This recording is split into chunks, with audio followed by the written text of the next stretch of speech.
कहते हैं काल बड़ो शिकारी और समय बड़ा बलवान। कुछ ऐसा ही हुआ है इस वक्त जेलेंस्की के साथ। क्या जेलेंस्की का तख्ता पलट होगा और क्या उसके दोस्त देश कुछ ऐसा चाह रहे हैं जो जेलेंस्की ने सोचा भी नहीं होगा। खुफिया रिपोर्ट आखिर क्या खुलासा कर रही है। जहां एक तरफ ये सब कुछ हो रहा है तो वहीं रूस के आसमान में एक अजीब सा रोशनी क्यों दिख रहा है। मिसाइल है या फिर कुछ और। जहां एक तरफ ये सारा कुछ हो रहा है तो वहीं दूसरी तरफ पाकिस्तान, आपको याद होगा वाटर ट्रीटी में भारत ने वार्निंग भेजी थी। वार्निंग के बाद भारत को क्या जवाब भेजा है पाकिस्तान ने। जानेंगे जियोपॉलिटिक्स में क्या कुछ चल रहा है। आइए जानते हैं इन खबरों को विस्तार से। कहते हैं लीडरों की लड़ाई के बीच में अक्सर फंसती है आम जनता और कुछ नहीं होता है। मैंने शुरुआती दौर में ही कहा था कि ये जोकर पूरे यूक्रेन को लेकर डूबेगा। कुछ ऐसा ही हो गया। वैसे तो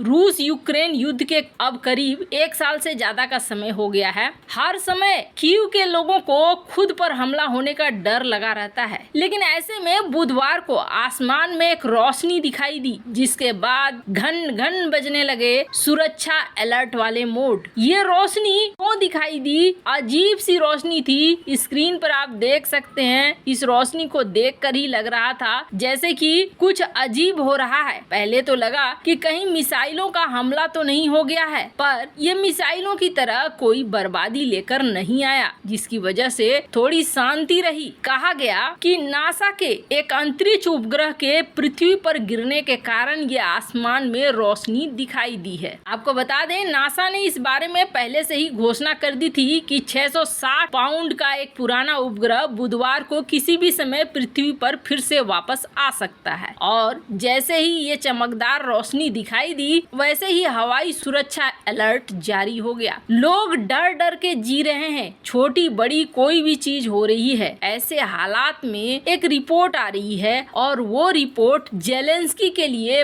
बहुत बड़ा झटका है। आपको बता दें जो नहीं जानते हैं, राष्ट्रपति बनने से पहले जेलेंस्की एक कॉमेडियन था, टीवी स्टार था। उनका कॉमेडी शो बहुत लोकप्रिय था। उस शो में जेलेंस्की राष्ट्रपति की भूमिका निभाते थे और ये लोगों के मन में इतना असर कर डाला कि 2019 में इसने इसी चीज को भुना लिया। अपनी कॉमेडी में ये दिखाता था कि किस तरीके से भ्रष्टाचार फैला हुआ है और भ्रष्टाचार को कैसे वो निपटा सकते हैं, और इसको कॉमेडी के माध्यम से आगे बता रहे थे। इसे कॉमेडी के माध्यम से जनता के सामने ला रहे थे। ऐसा हो गया कि इसे लगने लगा कि मैं राष्ट्रपति बन सकता हूँ। ये चुनाव में उतरा और चुनाव में इसे सफलता मिल गई। चुनाव में सफलता मिलने के बाद ये राष्ट्रपति बन गया। कॉमेडी शो लोकप्रिय था। जेलेंस्की राष्ट्रपति का भूमिका निभाता था। लोगों के मन में इतना असर डाला कि 2019 के आम चुनाव में यूक्रेन के मतदाताओं ने भर भर कर वोट दिए और सचमुच में राष्ट्रपति बना दिया। लेकिन अब बहुत सारी चीजें निकल कर आ रही हैं जो बता रही हैं कि जेलेंस्की का तख्ता पलट भी हो सकता है।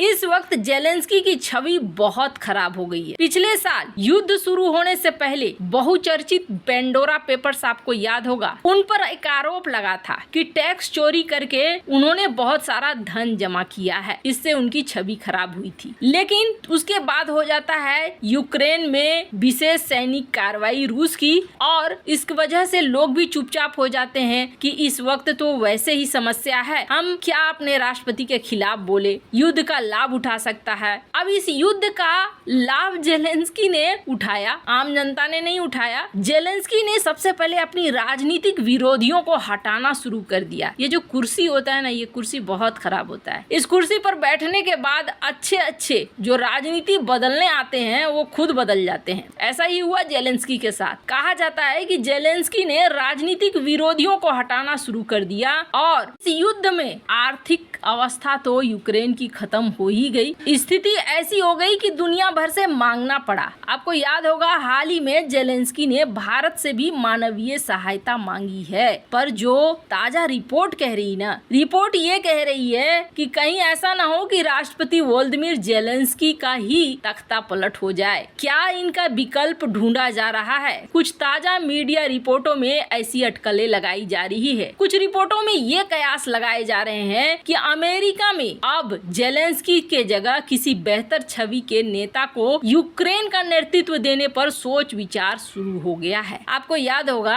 हाल ही में अमेरिका में कुछ खुफिया दस्तावेज सार्वजनिक हुए थे। उनमें से एक दस्तावेज में कहा गया था कि जेलेंस्की और उनके साथियों ने यूक्रेन को दी गई पश्चिमी सहायता में से 40 करोड़ डॉलर का गबन किया है और ये एक बहुत बड़ा कारण बन गया है। जेलेंस्की समस्या का हिस्सा बन गए हैं, यूक्रेन का एक खेमा ये मानने लगा है और जेलेंस्की की तानाशाही से कहा जा रहा है कि और लोकप्रियता फैल रही है। जेलेंस्की को लेकर देश के अंदर एक असंतोष बढ़ रहा है और अप्रूवल रेटिंग में ये सारी चीजें दिख रही है। माना जा रहा है कि असल में जेलेंस्की ही युद्ध का कारण है। इस रिपोर्ट ने जो politico.u वेबसाइट ने जारी की है, इसके बाद यही लग रहा होगा यूक्रेन की जनता को कि हम तो बुरी तरीके से ठगे गए। खैर, जहाँ एक तरफ ये सब कुछ हो रहा है तो वहीं दूसरी तरफ कहते हैं ना, अब आया ऊंट पहाड़ के नीचे। कुछ ऐसा ही कर दिया है भारत ने।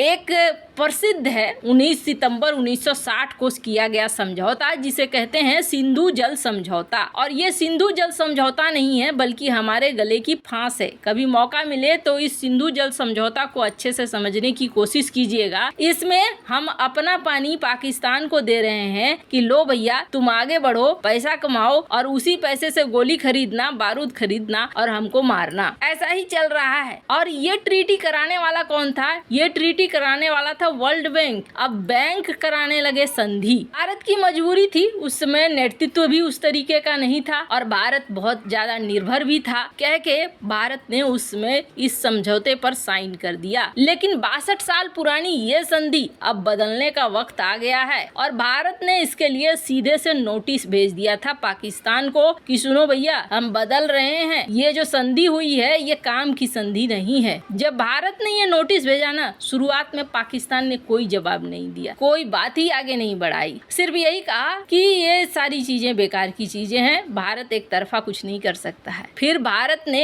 एक दूसरी बात बताई और कहा कि सुनो, मैं अकेले भी इसे बदल सकता हूँ। इसके बाद हड़बड़ाहट नजर आई और इस हड़बड़ाहट के बाद पाकिस्तान ने कहा ठीक है, हम बातचीत करने को तैयार हैं। आपको बता दें, पाकिस्तान ने ये सिर्फ एक बार में कह नहीं दिया होगा, बहुत दूर ये दौड़ा होगा। हर जगह से ना सुनने के बाद पाकिस्तान ने इस बात को कहा होगा कि ठीक है, हम बात करते हैं आपकी चिंताओं पर। और एक बार सोमवार को बैठक भी हो गई जल संसाधन मंत्रालय के अधिकारियों के साथ, जिसमें मंत्रालय के सचिव, विदेश सचिव ने भी हिस्सा लिया है। अब पाकिस्तान ये कह रहा है कि इस पर बदलाव करने से पहले ना एक तीसरे आदमी को ले आओ, वर्ल्ड बैंक को ले आओ, फिर से हम लोग बात करते हैं और फिर से इसे बदलते हैं, जो भी चेंजेज होगा वो करते हैं। वैसे आपको क्या लगता है, पाकिस्तान की बात माननी चाहिए या नहीं? कमेंट कर अपनी राय जरूर बताएं। जल्द मिलते हैं अगले वीडियो में नई खबर के साथ।